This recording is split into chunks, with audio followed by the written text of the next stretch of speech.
The scar that revealed everything. Lieutenant Adrian Reeves ran his hands through his disheveled hair as he stared at the engine schematics floating before him. The holographic display cast a blue glow across his tired face, highlighting the dark circles under his eyes.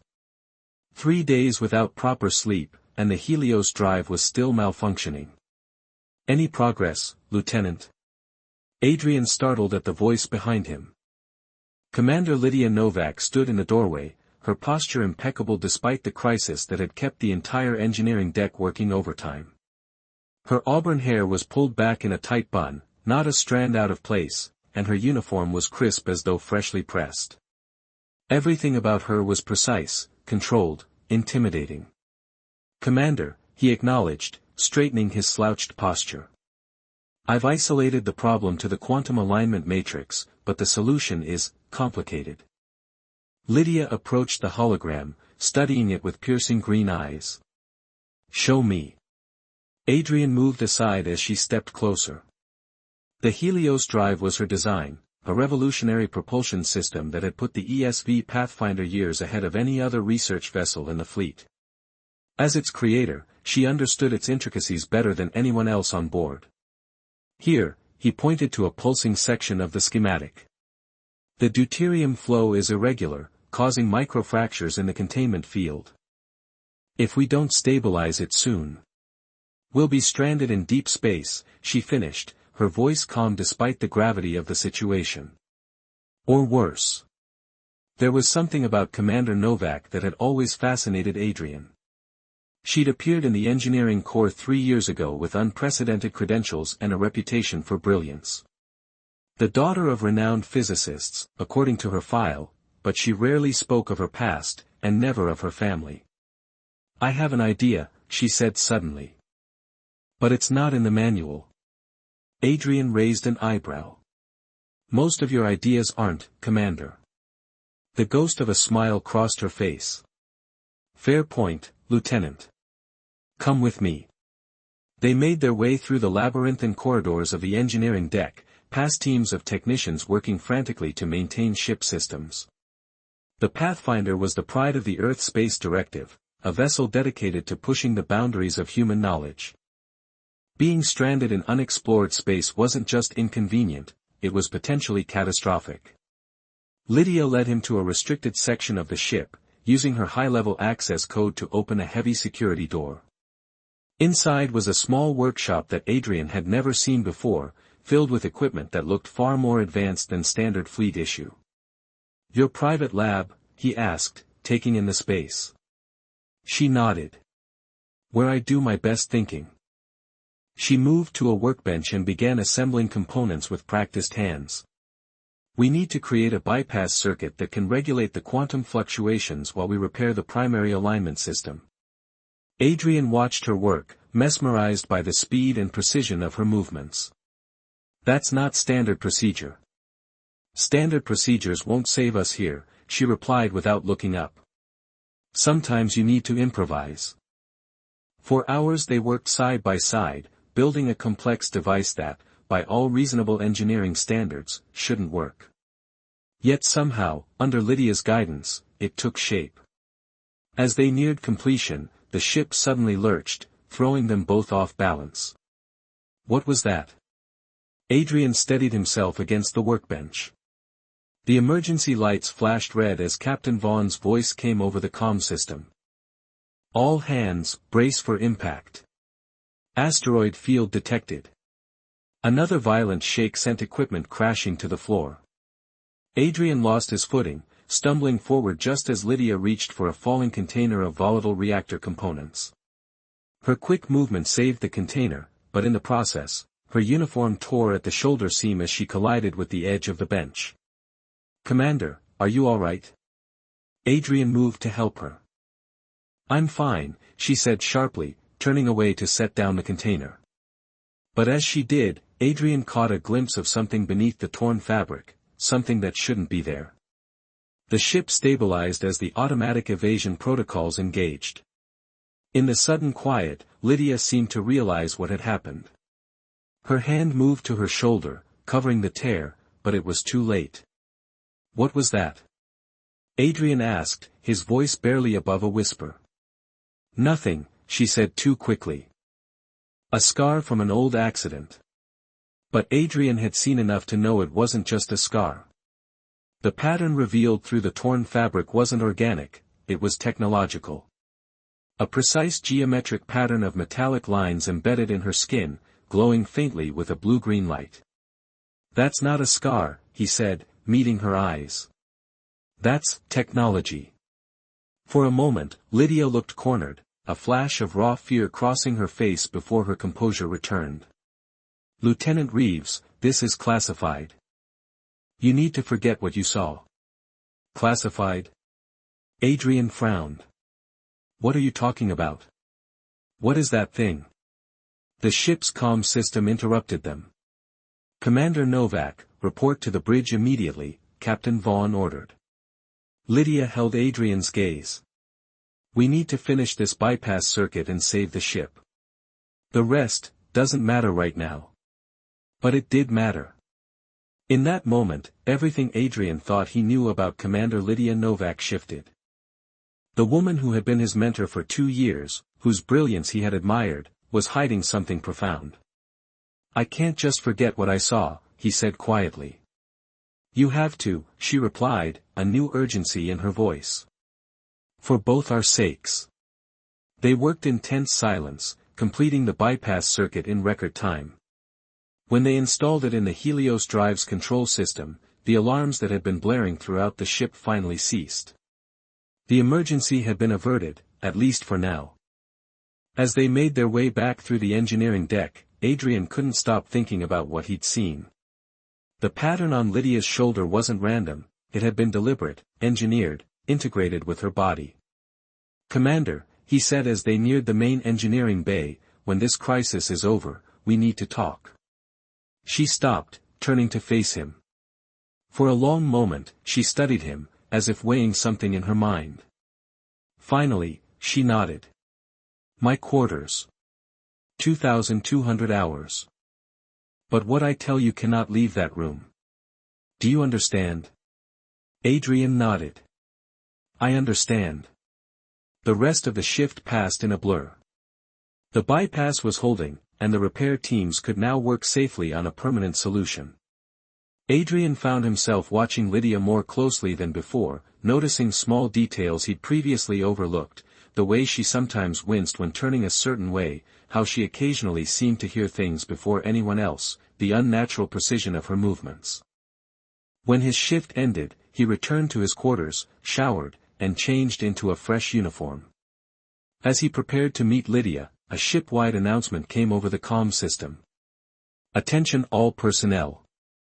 We will be rendezvousing with the ESD vessel Sentinel at 0800 hours tomorrow for emergency repairs and supply transfer.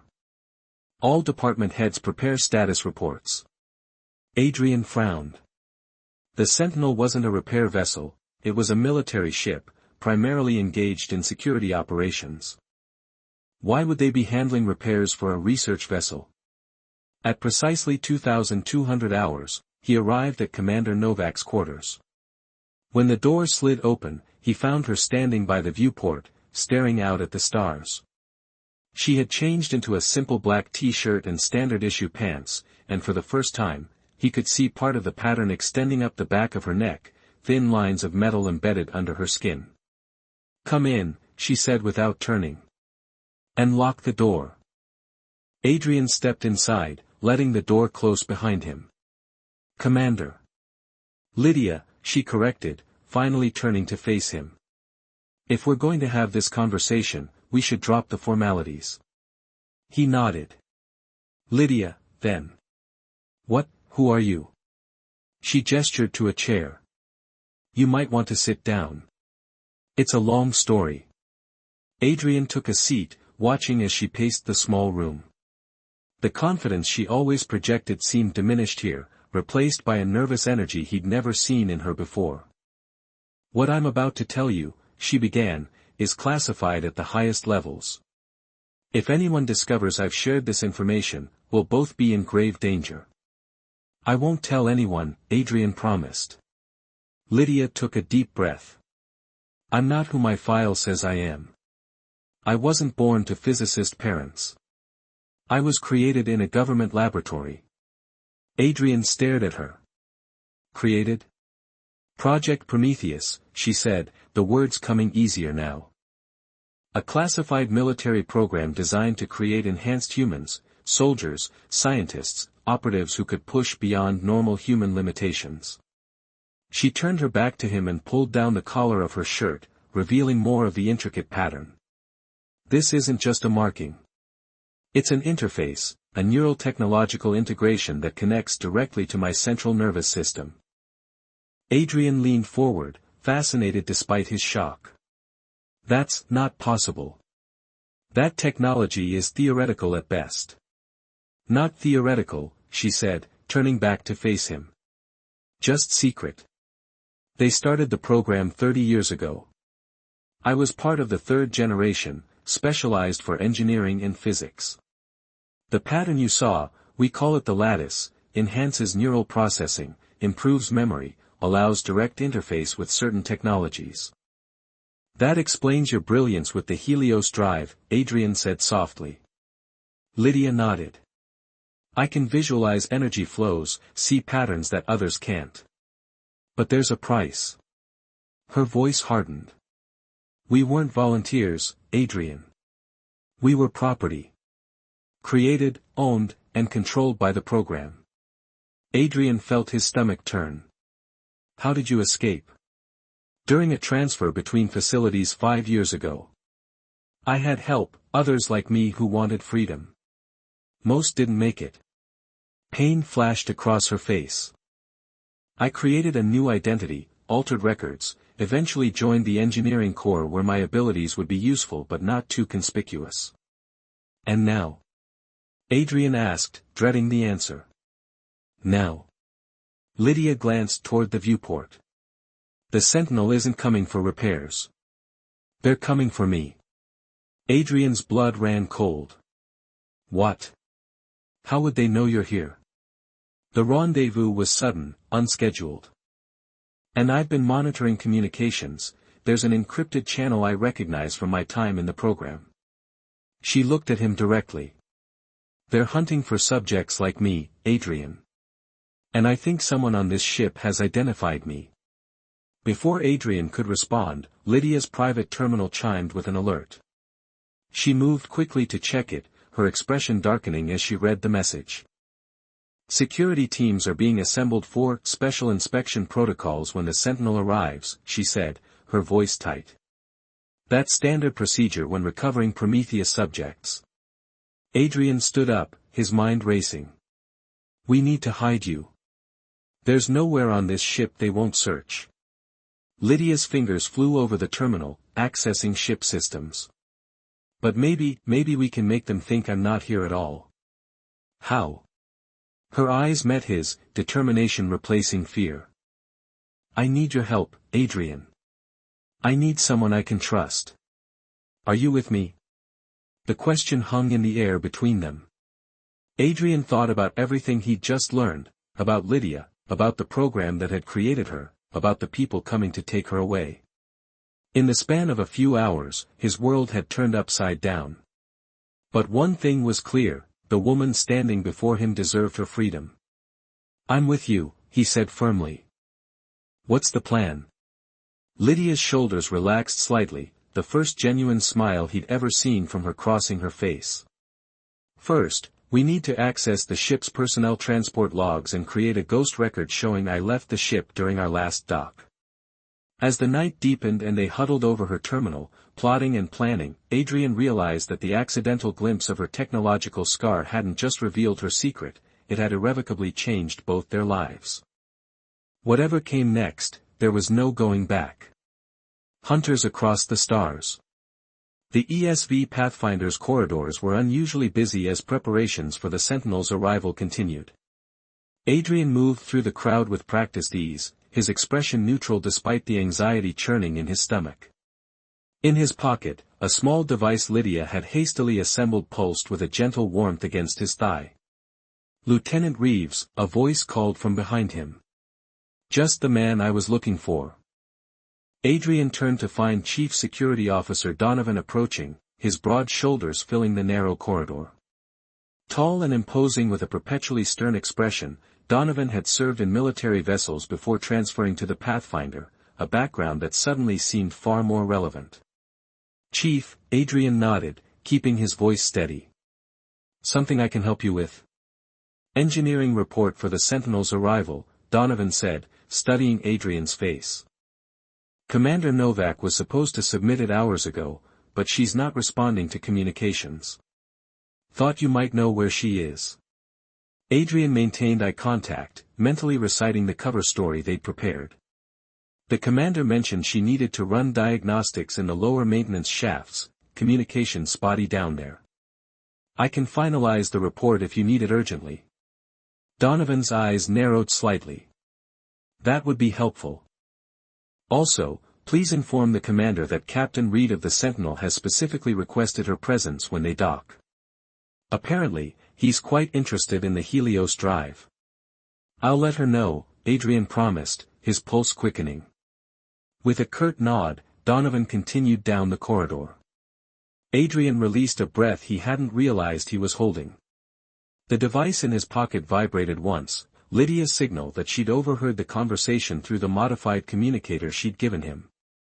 Their suspicions were confirmed, someone was expecting to hand her over. Adrian made his way to Cargo Bay 4, a seldom-used storage area where they'd agreed to meet.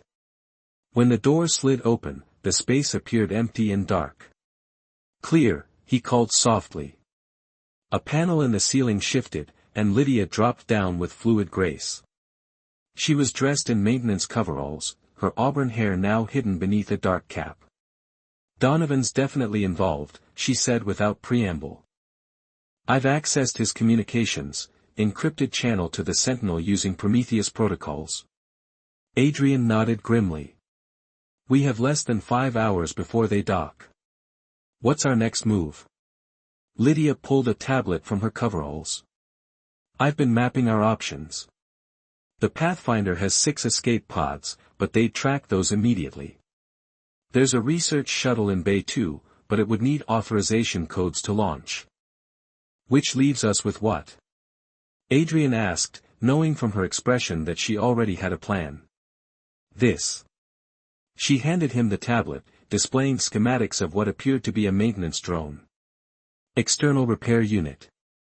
It's designed to operate in vacuum, has its own propulsion system and life support for up to 12 hours, meant for 1 person, but we can modify it for 2. Adrian studied the design. "Even if we could launch it undetected, where would we go?" "We're in deep space." "Harlow's Station," Lydia said, bringing up a new schematic. "Automated research outpost about 14 hours from our current position at maximum drone speed. It's minimal, but there's life support, communications, and enough supplies to last until we figure out our next move." It was risky, borderline suicidal, but Adrian couldn't think of a better alternative. "What do you need me to do?" "Access the main engineering console and initiate a level 3 diagnostic on the aft sensor array," she instructed. "That will create a blind spot on the starboard side where we can launch without being detected." Adrian nodded, committing the plan to memory. "And you?" "I need to disable the tracking functions in my lattice," she said, her hand moving unconsciously to her shoulder. "Otherwise, they'll find us no matter where we hide." "Can you do that?" A shadow crossed her face. "Not completely. The lattice is integrated with my nervous system, removing it would kill me. But I can disrupt its transmission capabilities temporarily." Before Adrian could respond, both their communicators buzzed with an urgent ship-wide alert, "Attention all personnel. The Sentinel has increased speed and will be arriving in 3 hours. All departments prepare for immediate docking procedures." Their eyes met in shared understanding. They were running out of time. "Go," Lydia said. "Start the diagnostic. Meet me at external access point 17 in 2 hours." As Adrian turned to leave, she caught his arm. "Adrian, why are you risking everything for me? You barely know who I really am." He considered the question seriously. "Because what they did to you was wrong," he said finally. And because I've worked alongside you for 2 years. Whatever else you are, you're still the most brilliant engineer I've ever known. That hasn't changed. Something shifted in her expression, gratitude, perhaps, or a softening of the walls she'd built around herself. 2 hours, she repeated, releasing his arm. Adrian made his way to the main engineering bay, forcing himself to move at a normal pace despite the urgency pulsing through him. As he entered his access codes into the primary console, he tried not to think about what he was giving up, his career, his future in the engineering corps, possibly his freedom.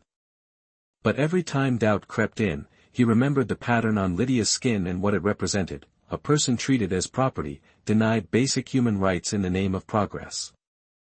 The diagnostic initiated successfully, creating the sensor blind spot they needed. As he finished, the engineering bay doors opened, and Captain Vaughn entered, followed closely by Donovan. "Lieutenant Reeves," the captain said, her tone formal. "We need to discuss Commander Novak's whereabouts." Adrian straightened, keeping his expression neutral. "As I told Chief Donovan, sir, she's running diagnostics in the lower levels." "Interesting," Vaughn said coldly, "considering we've scanned those levels and found no life signs." Donovan stepped forward, his hand moving subtly toward the weapon at his hip. "Where is she, Lieutenant? This isn't a matter of ship discipline anymore. Commander Novak, or whatever her real name is considered government property." The words confirmed everything Lydia had told him. Adrian felt a cold anger rising. Government property? She's a human being. "She's a Prometheus subject," Vaughn said, dropping all pretense. "An expensive, highly classified asset that escaped containment 5 years ago.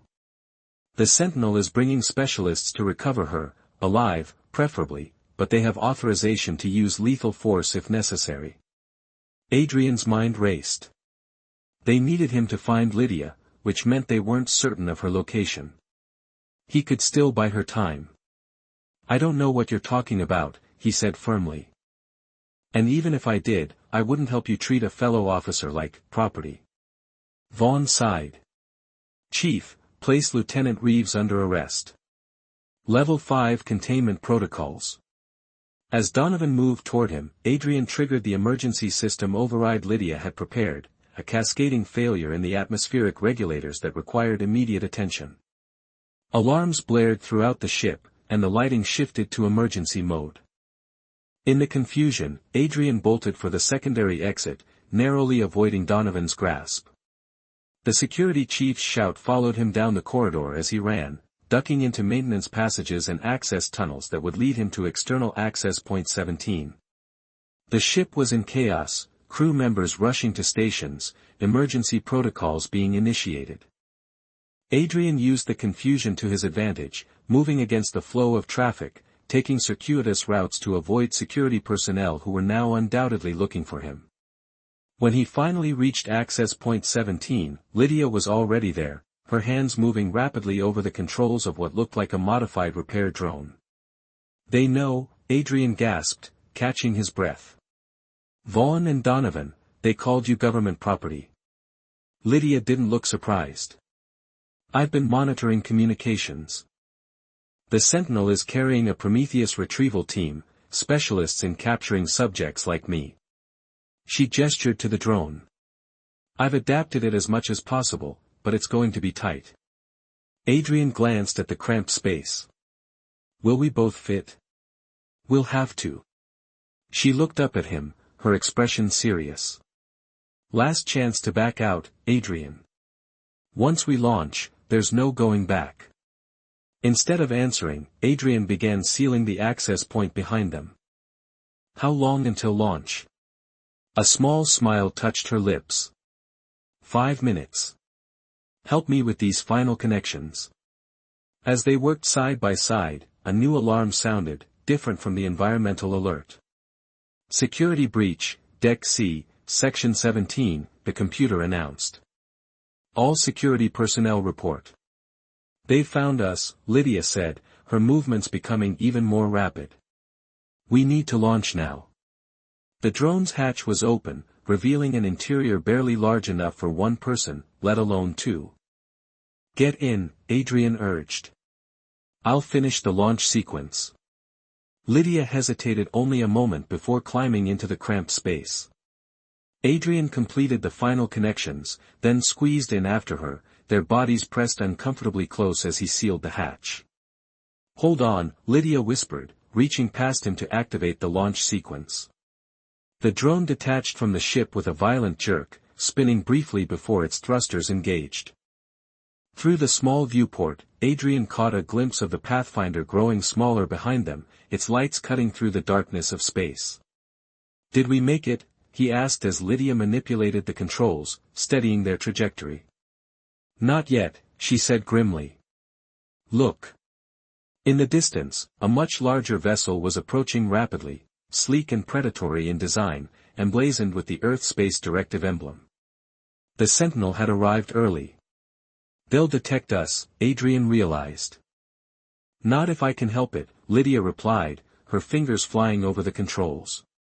"The blind spot from your diagnostic is still active, and I've modified our emission signature to read as space debris." The drone shuddered as she pushed its engines beyond their design specifications. Adrian watched as the Sentinel grew larger in their view, then began to pass them by, seemingly unaware of their presence.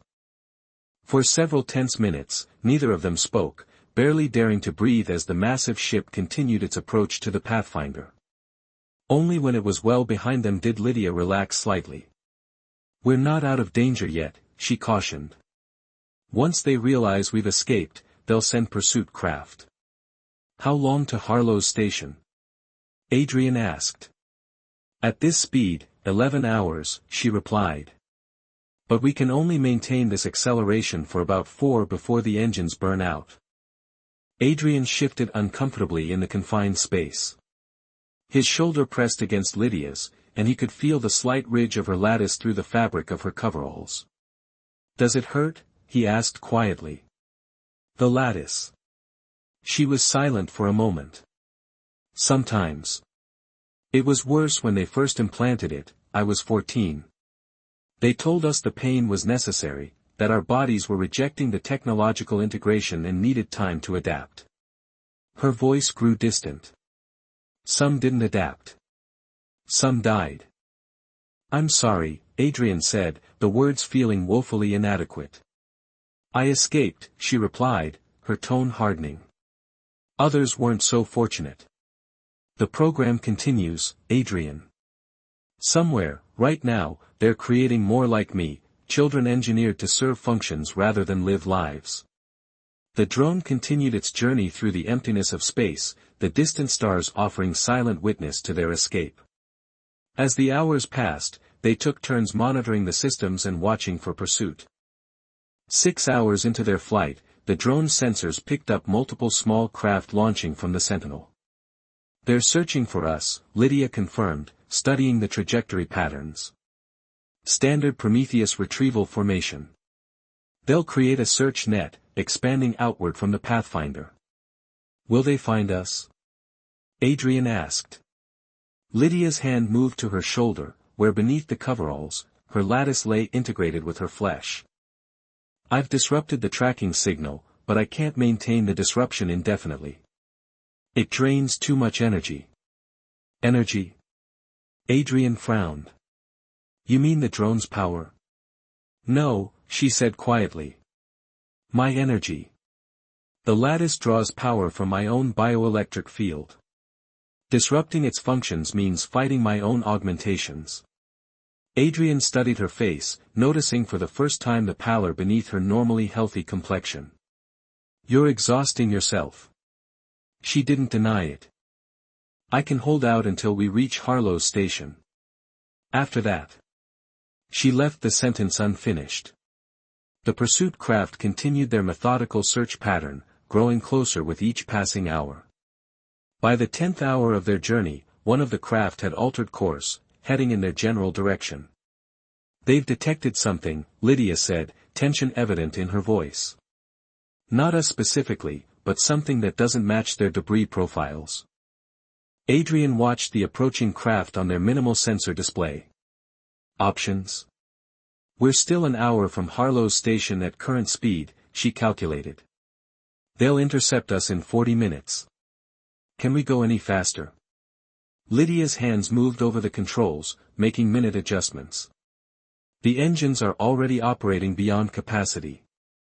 If I push them any harder, we risk complete failure. And if we're captured? Adrian asked, already knowing the answer. I'll be returned to the program, she said flatly. You'll be charged with aiding a fugitive, theft of government property, and probably treason. Best case scenario, you spend your life in a military prison. Worst case. She didn't need to finish. Adrian considered their options, limited as they were. What if we change course? Led them away from Harlow's station, then circle back. The engines won't last that long, she countered. And we'd run out of life support before reaching the station. A tense silence fell between them as the pursuit craft drew steadily closer. Then, Lydia's expression changed, a new determination entering her eyes. There is one other option, she said slowly. I can stop disrupting the lattice's signal, let them detect me clearly. That's not an option, Adrian protested. They'll capture you immediately. Not me, she corrected. Us. If I allow a strong enough signal, they'll change course directly toward us. Adrian failed to see how this improved their situation. And that helps us how? Because I can do more than disrupt the signal, she explained. I can amplify it, then detach the drone's primary sensor array.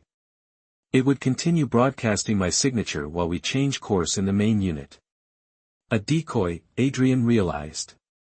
But would they fall for it?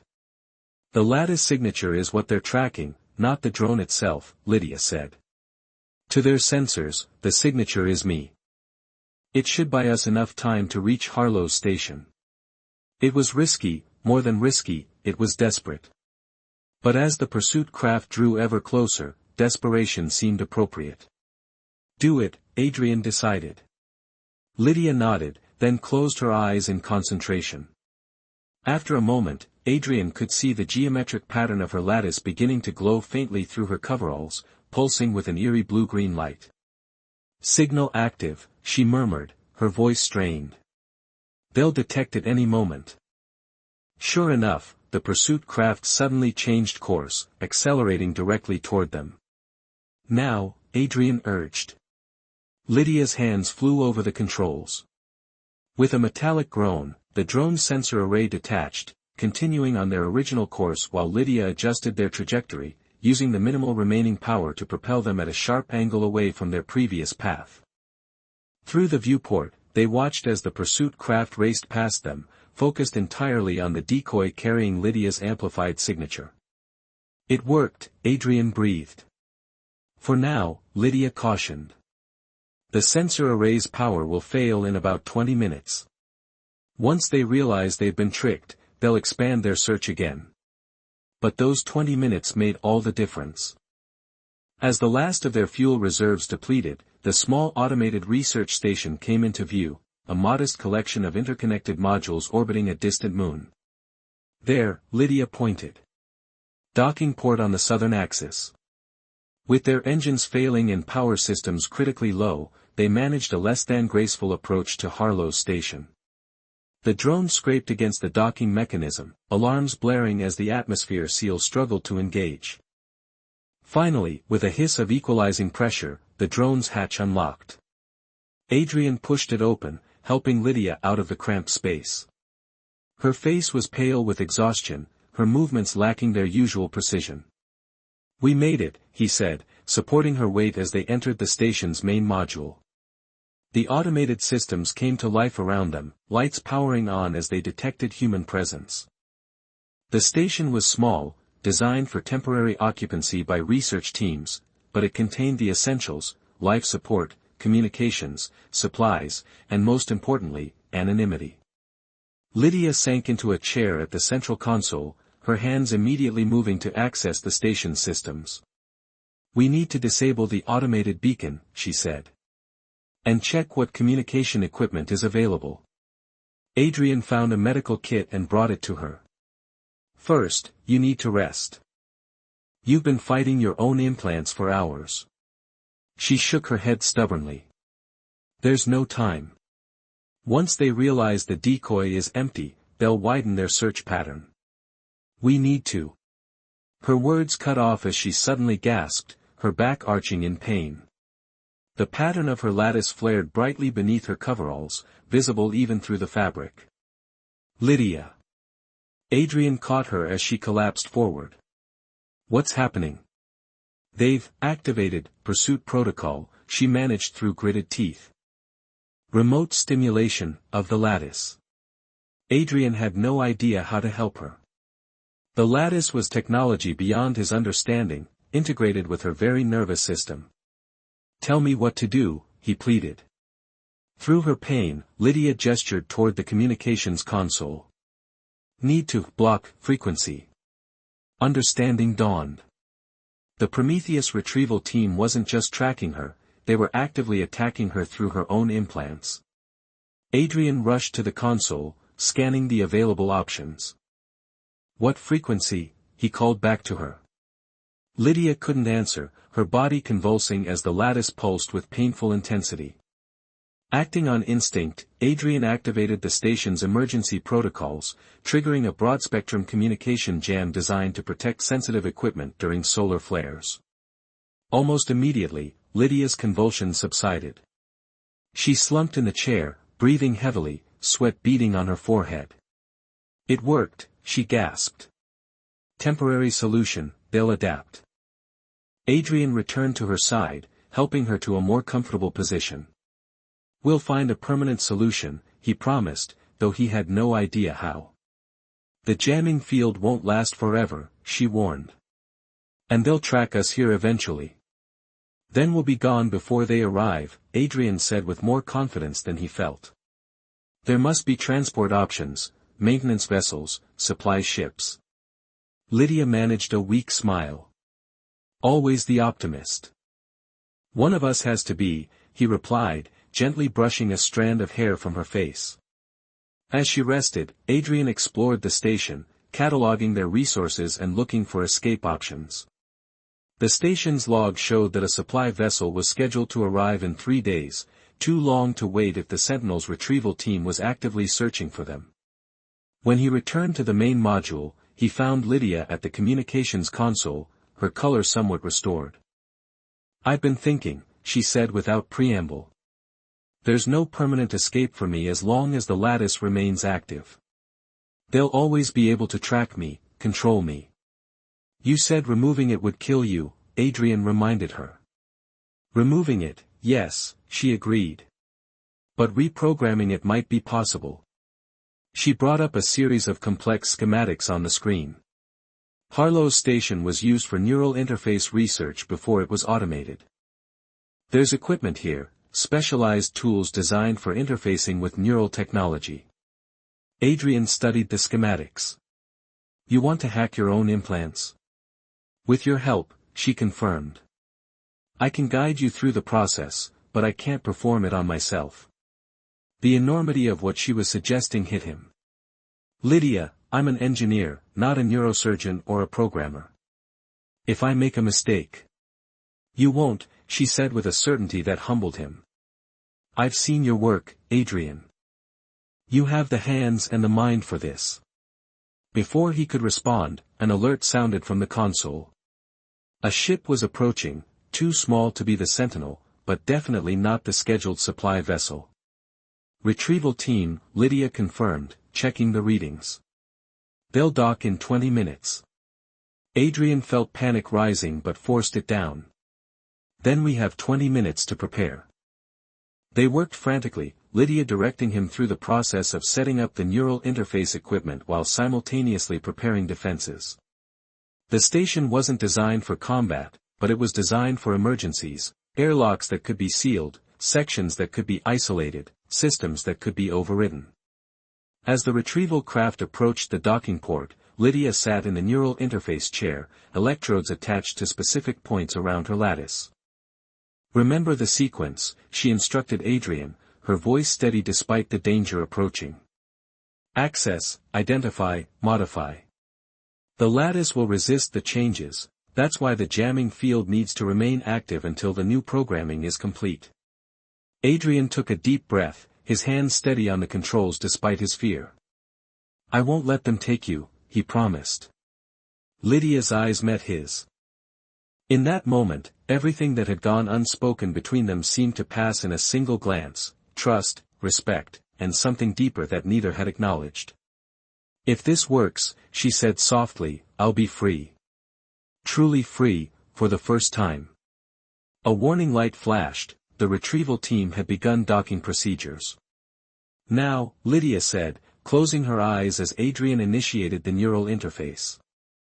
What followed was the most intense 20 minutes of Adrian's life, a desperate race against time as he followed Lydia's previously outlined instructions, navigating the complex architecture of the lattice while she remained in a trance-like state, her consciousness partly merged with the interface. Through the station's monitors, he could see the retrieval team, 4 figures in specialized tactical gear, cutting through the outer airlock. 10 minutes, at most, before they breached the main module. The lattice's code was unlike anything Adrian had ever seen, part programming language, part biological interface. Following Lydia's instructions, he isolated the tracking functions and began rewriting them, creating false protocols that would broadcast incorrect data while hiding Lydia's true signature. As he worked, sweat beading on his forehead, the station shuddered. The retrieval team had breached the first set of doors. Almost there, he muttered, fingers flying across the interface. The final sequence required perfect timing, deactivating the jamming field for exactly 3 seconds while the new programming initialized, then reactivating it before the retrieval team could lock onto Lydia's signature. Adrian took a deep breath and executed the command. For 3 agonizing seconds, Lydia's body tensed, the lattice flaring brightly as the new programming fought against the old. Then, just as the jamming field reactivated, her features relaxed, and the glow subsided to a soft, steady pulse. Lydia? Adrian called anxiously. Her eyes opened, clarity returning to them. It's done, she whispered. I can feel the difference. The final door to the main module began to glow red as the retrieval team cut through it. Adrian helped Lydia from the chair, supporting her as they moved toward the emergency escape tubes designed to evacuate research personnel in case of catastrophic station failure. Will it hold? He asked as they sealed themselves inside the small craft. Lydia nodded, her hand moving to her shoulder where the lattice lay beneath her skin. The signal is scrambled now. To their trackers, I'm still in the main module. As the escape tube launched, propelling them away from Harlow's station, they watched through the viewport as the retrieval team breached the final door, flooding into the now empty module. Where to now? Adrian asked as the small craft drifted into the darkness of space. Lydia's hand found his, her fingers intertwining with his own. The geometric pattern on her shoulder pulsed softly with a new rhythm, no longer a prison or a leash, but simply a part of who she was. Somewhere they'll never think to look, she said, a genuine smile spreading across her face. Somewhere we can start again. As the stars stretched out before them, Adrian realized that the accidental discovery of Lydia's scar hadn't just exposed her secret, it had set them both on a path to something neither had expected to find: freedom, purpose, and perhaps, in time, a future together among the stars.